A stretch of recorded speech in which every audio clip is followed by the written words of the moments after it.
Warahmatullahi wabarakatuh. Kita lanjutkan untuk pertemuan berikutnya, yaitu penjelasan tentang THD pada bayi. Ya.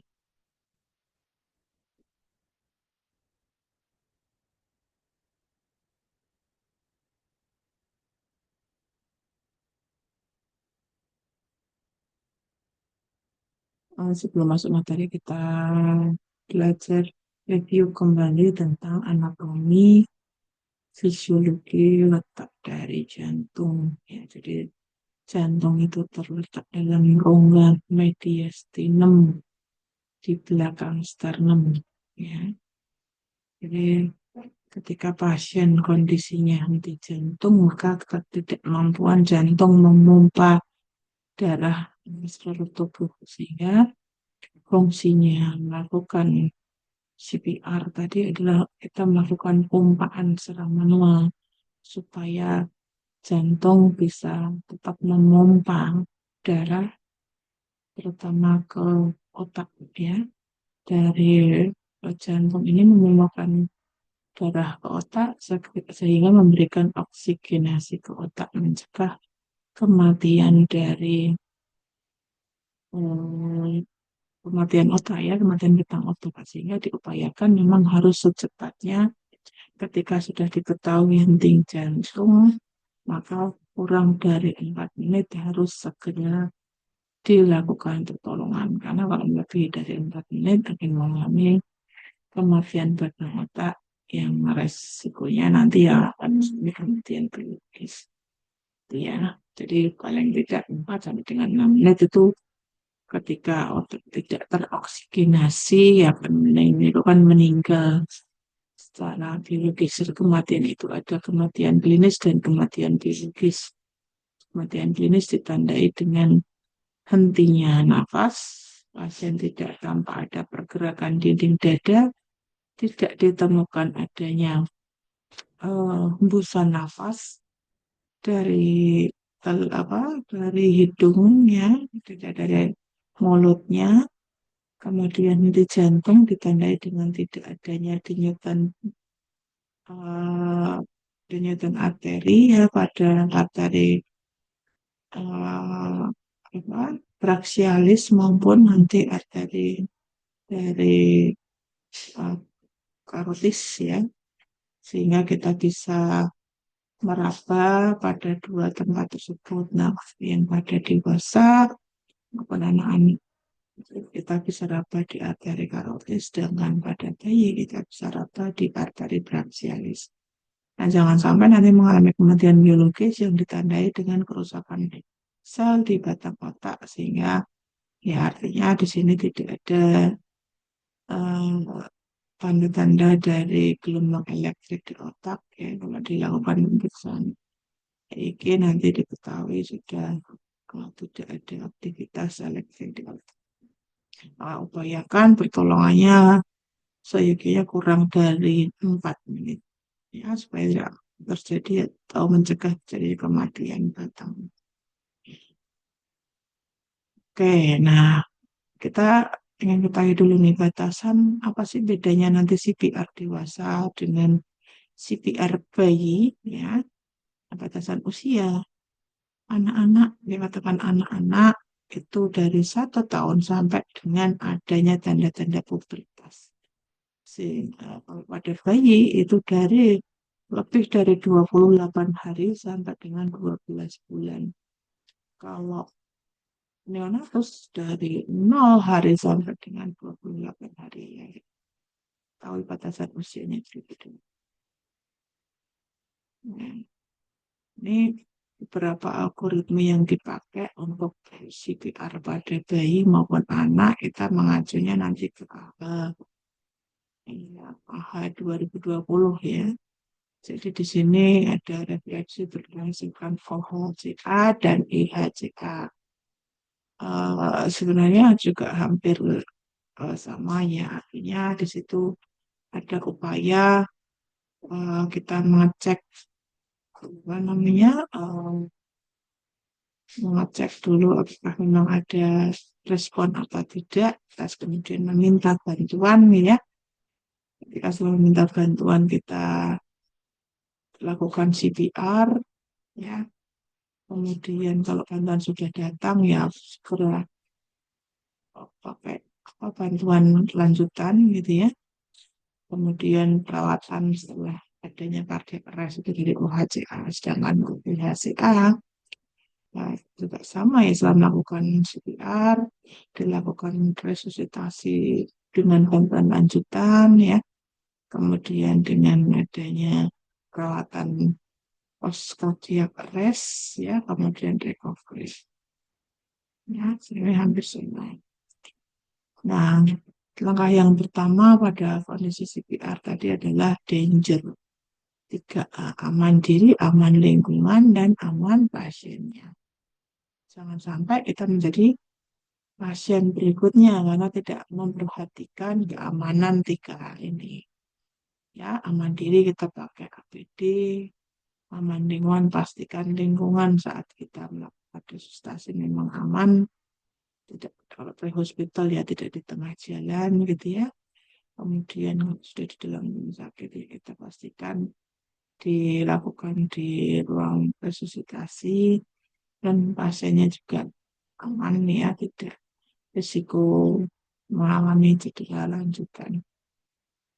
Nah, tahap selanjutnya kita kaji respon. Nah, bedanya antara anak dengan bayi adalah ketika pada usia anak kita lakukan seperti pada dewasa yaitu menepuk bahunya sambil memanggil ya, memanggil namanya untuk bangun. Ayo bangun dek bangun ya atau buka mata dek. Ya. Kalau pada bayi kita tepuk bukan pada bahunya tapi telapak kakinya ya sambil juga untuk cek respon dengan suara. Nah, ketika tidak ada respon pada cek respon baik tepuk bahu maupun ke telapak kaki tadi pada bayi, kita minta bantuan. Nah, posisi kita ketika berada di pre-hospital kita uh, panggil ya, kita minta bantuan ke 119, aplikasi SPGDT-nya, membawa, mengirimkan ambulan ya, mohon mengirimkan ambulan beserta ID-nya, sampaikan siapa yang melakukan pertolongan, kemudian lokasinya di mana, dan minta dikirimkan alat bantuan. Kemudian ketika di dalam rumah sakit, kita minta bantuan kepada tim Code Blue, sampaikan bahwa lokasinya bangsal atau ruangan terjadinya Code Blue di mana. Setelah kita minta bantuan, tahap selanjutnya adalah kita mengecek nadi, ya, kemudian pernafasan. Ini dilakukan secara simultan ya dalam waktu kurang dari 10 detik. Jadi bedanya antara anak-anak dan dewasa, anak-anak maupun infan atau bayi adalah pada pasien anak-anak sama dengan dewasa kita kaji nadi karotisnya ya. Kemudian kalau pada bayi kita meraba nadi brachialisnya. Sembari kita juga lihat apakah pasien untuk ada gerakan pernapasan atau kita lihat bahwa apakah pasiennya megap-megap atau gasping. Oke, kemudian kita lakukan tindakan kompresi. Nah, tindakan kompresi ini juga berbeda untuk anak-anak. Kita sesuaikan ya, bisa satu telapak tangan atau dua telapak tangan. Dengan kedalaman 5 cm atau sepertiga kedalaman dada. Dengan rasio kompresi dan ventilasi ketika baru satu penolong kita lakukan 30/2 jadi kompresi 30 dan ventilasi 2 kali. Tapi ketika sudah ada 2 penolong rasionya menjadi 15 kompresi dan 2 ventilasi. Untuk bayi kompresinya dilakukan dengan 2 jari yaitu dengan kita melakukan kompresi. Nah, kalau baru satu penolong saya anjurkan, saya sarankan untuk melakukan Kompresi dengan dua ibu jari, dengan jari tengah dan jari telunjuk. Sehingga memudahkan kita untuk berganti posisi, memberikan kompensasi. Tapi ketika sudah dengan dua penolong, sebaiknya dengan menggunakan teknik dua ibu jari yang melingkar kedua telapak tangannya di dada bayi. Nah, untuk bayi kedalamannya sekitar 4 cm, ya, dengan rasio sama seperti tadi. Setelah kita lakukan kompresi, kemudian dilakukan dengan ventilasi.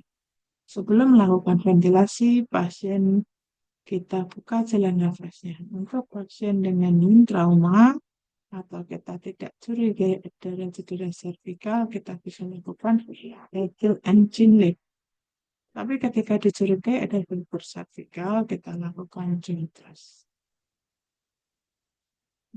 Untuk posisinya membuka jalan nafas, ini ada beberapa referensi untuk membuka jalan nafasnya, yaitu dengan sleeping position. Untuk bayi bisa dilakukan uh, pemberian bantalan ya di bahu gitu ya, di bawah bahu, di bawah occipital gitu ya, sehingga nanti garis lurus daun telinga terletak sejajar dengan bahu ya. Kemudian untuk anak yang lebih kecil, nah itu juga tanpa bantalan sehingga garis telinganya bisa lurus dengan bahu. Atau untuk anak yang lebih besar atau dewasa, bisa bantalannya di bawah kepala sehingga juga telinganya sejajar dengan bahu. Kemudian, nah ini bedanya dengan AHA yang sebelumnya dengan AHA yang 2020. Kalau sebelumnya AHA 2010 bisa memberikan breathing dengan menggunakan mutu mas atau mutu mutu. Tapi setelah adanya AHA 2020, adanya dengan peristiwa pandemi COVID, sehingga ketika tidak ada BVM, dilakukan hair only CPR. Ya, jadi ketika tidak tahu kondisi kesehatan pasien, tidak tahu riwayat kesehatan pasien, dan tidak tersedianya BVM, kita lakukan hand only CPR. Kemudian, nah, dilakukan evaluasi CPR, dilakukan tiap 2 menit sekali atau tiap 5 siklus. Dengan cek nadi, cek nafas, ini kurang dari 10 detik. Bila ditemukan belum ada nafas dan belum ada nadi, lanjutkan kembali CPR. Tetapi ketika kita melakukan evaluasi dan di raba nadinya sudah ada nadi tetapi belum ada nafas, kita lakukan rescue breathing. Jadi hanya memberikan ventilasi dengan BPN.